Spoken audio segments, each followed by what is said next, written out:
Hey parents, you're listening to the Project Parenthood podcast.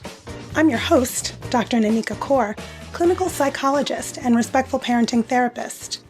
Each week I'll introduce you to the same respectful parenting practices that I use to help parents repair and deepen connections with their children. You'll get tips for cultivating more parental self-compassion, more cooperation from your kids, and more joy, peace, and resilience in your relationship with them. In today's episode, I'm talking about ways to live more harmoniously with moody and sometimes snarky teens. Stick around till the end for this week's parenting challenge. In an effort to explain the major changes happening in the teenage brain, Dr. Dan Siegel uses an awesome metaphor. He invites us to imagine that it's early morning, and your parent, who loves you beyond all reason, gently wakes you up for the day and asks you what you want for breakfast. Oatmeal, you tell them. They relay this message to your other parent who's already downstairs in the kitchen making coffee. You come to the table dressed and ready for your day at preschool, and your parent puts a tasty and warm bowl of oatmeal in front of you as they give you a kiss on the forehead. You dig in happily. For people who grew up with this kind of love and caretaking, it'd be pretty hard to give up. It feels too good to be looked after like this. You'd stay here forever unless something drastic happened. This is exactly the goal of the rapid and intricate changes in the brain that happen in adolescence. To make safe and familiar things like that yummy bowl of oatmeal less appealing, while potentially unsafe and novel things become that much more appealing. Teens start looking less to parents and family for their oatmeal and start getting their proverbial cup filled by turning to peers and to society, moving ever closer to independence. This neurological overhaul of the teenage brain means there's a lot happening to them that they don't understand, and it's happening super quickly. Let's take a look at what teens are dealing with neuropsychologically. First of all, belonging is a matter of survival for teens. Humans are driven to seek others for survival. First, it's caregivers, then it's friends, and then romantic partners. Evolutionarily, your teen's brain is seeking membership in peer groups for survival. So for them, not being allowed to go to a party can feel like a matter of life and death. The focus on peers means that peer pressure also becomes more of a risk because of this intense desire to belong. Parents and teens can often struggle during this time. You may feel rejected that your teen is turning away from you and toward peers, especially if your parents weren't so comfortable with your own strivings toward independence when you were a teen. At the same time, teens are becoming more aware that you're just a plain old human being, where once they may have thought you were some sort of parental superhero. And let's not forget rapidly changing emotions. Your teen might be moody and sometimes irritable or explosive, because in this stage of development, emotions more easily hijack rational thought and reasoning. They're also more likely to misperceive negative emotions in other people. And teens are really not trying to hear about the status quo. You might notice your teen being particularly non-conforming and rebelling against the status quo. You might feel stressed that your teen just won't conform to life as usual. And your teen might feel disillusioned or let down now that they recognize that you aren't as all-knowing as they thought you were. They might even feel totally out of place in the family, especially when their own emerging values and beliefs diverge from yours. And boy, does a teen love novelty. You know that good feeling you get when you get some kind of reward? That's caused by a neurotransmitter in the brain called dopamine. And your teen has less dopamine than they had as a child or will have as an adult. But when your teen experiences something new, dopamine releases way more quickly than it does for younger kids or adults. This means that novel things feel amazing to an adolescent, so naturally the attraction to novelty is intense. Low dopamine makes for more boredom, especially when faced with the same old activities and routines. Additionally, your teen's brain tends to focus on the positive aspects of a situation and minimize the negative, making them more vulnerable to peer pressure. So your teen might engage in unwise or unsafe activities as their brain seeks a pick-me-up. The complexities of this phase of development mean that you're going to run into some challenging interactions with your child as they're transitioning from childhood to adulthood. Here are some ways of communicating that can help you have a more satisfying relationship with your teenager. Focus on building influence with your teen. When your teen is venting their distress to you, you can find yourself in the realm of big teen feelings. It's not easy to hear your teen expressing sadness, fear, or anger, so it makes sense that your first instinct might be to make those feelings stop. This may be especially true if your parents dealt with your big teen feelings by ignoring you, dismissing you, ridiculing your thoughts, lecturing, or guilt-tripping you, or criticizing your judgment. If you're like most humans, that only made you more upset instead of less. Your kid is no different. Instead of adding to their distress by pushing their feelings away, radically accept their feelings. Reflect back to them your understanding of their thoughts and feelings in your own words. This helps them make sense of their emotions, figure out their own solutions, accept their reality, and muster up the courage to move forward. You can also vocally acknowledge your teen's feelings without even talking. An empathetic, huh, or wow, or I see, goes a long way toward helping a kid feel heard and like their feelings matter to you.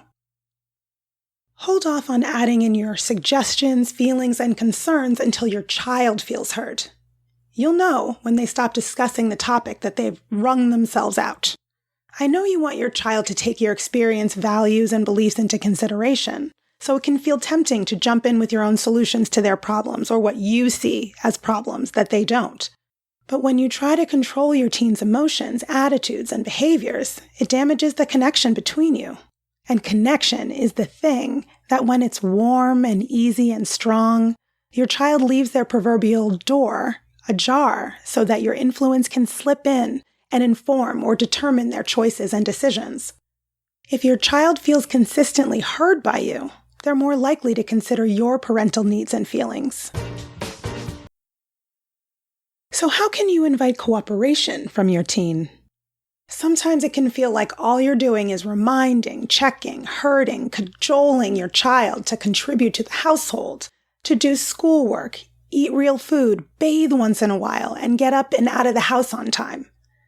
And when you're not trying to get your kid to do something, you're trying to get them to stop doing something like leaving their stuff all over the place, gluing themselves to a screen all the time, and being a snarky McSnarkinson with everyone in the house.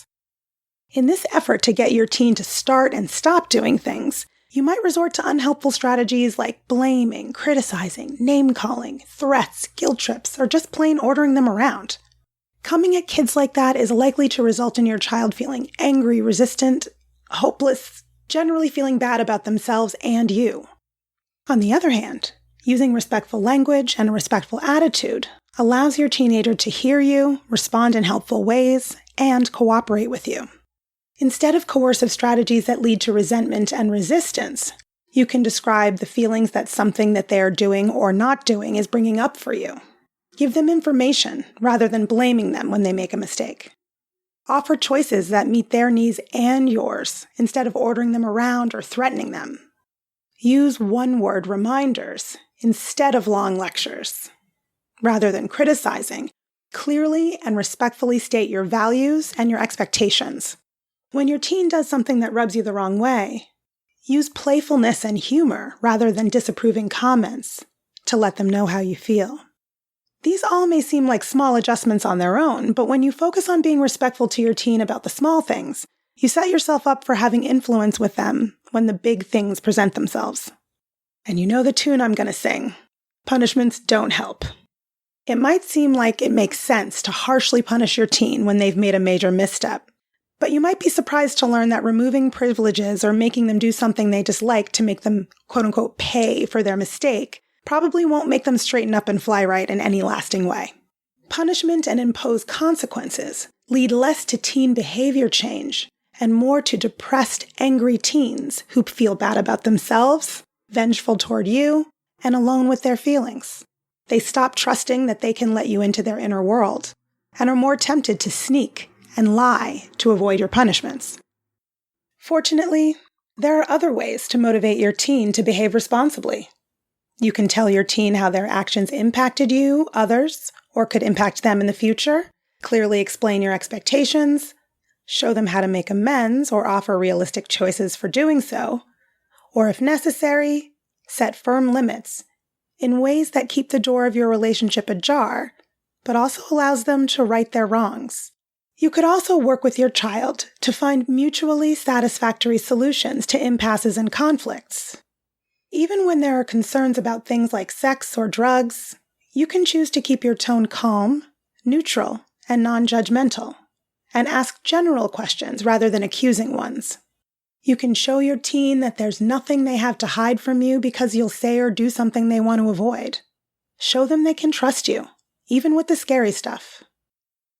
Punishment focuses your child on how, quote-unquote, mean you're being, rather than on whatever misstep they've made. The strategies I've mentioned, however, help teens look at what they've done wrong, understand why it was wrong, experience regret for their transgressions, figure out how to make sure it doesn't happen again, and think about how they can make amends. Developing those emotional life skills is how your child will learn to take responsibility for their actions. They don't learn those things simply from losing privileges. So, our parenting challenge for the week. Parenting a teen isn't for the faint of heart. The brain changes they're experiencing can throw you both for a loop. But maybe for the next 30 days, you can challenge yourself to use some of the tools I've mentioned in this episode to communicate better with them. But also, challenge yourself to see the positive aspects of those brain changes. Yes, they're emotional, and that allows them to engage with life with passion and gusto. Sure, they'd rather spend time with friends than with family much of the time, and that's a good thing, because that's where they're going to learn how to identify and maintain supportive relationships. They're going to take some iffy risks, but their desire for novelty means using unexpected humor, silliness, and creativity might also be a way to engage their cooperation more easily and jazz up boring routines. Their desire not to conform to the status quo is what makes for discovery and innovation in their world. Test these ideas out at home and report back. The teen years can be disorienting for both parents and teens. But if you're able to create an environment where your teen can authentically express their feelings and mistakes without fear of losing connection with you, your teen will likely keep themselves open to your feelings and perspective, and allow themselves to be positively influenced by your morals and values, and even more willing to accept your limits and boundaries. Remember that every teen is unique, and no parenting tool works every time or forever, but it's good to have lots of ideas in your back pocket. If you keep a respectful attitude, and use respectful language with your young person, you give your relationship a good foundation for working together with them to solve problems when conflicts arise. I hope that's helpful. You can learn more about my work with parents at www.brooklynparenttherapy.com and on Instagram at BKParents. That's BKPARENTS. If you have more questions about raising teens or any other parenting questions or stories, leave me a message at 646-926-3243 and be sure to let me know if it's okay to use your voice on the show. Or send an email to parenthood@quickanddirtytips.com. And don't forget to subscribe to Project Parenthood on Apple Podcasts, Spotify, or wherever you listen to podcasts. Catch you next week. Project Parenthood is a quick and dirty tips podcast. It's audio engineered by Dan Feierabend with script editing by Adam Cecil. Our podcasting and advertising operations specialist is Morgan Christensen. Our assistant manager is Emily Miller. Our marketing and publicity assistant is Davina Tomlin. And our intern is Brendan Pika. That's all for this episode. Catch you next week.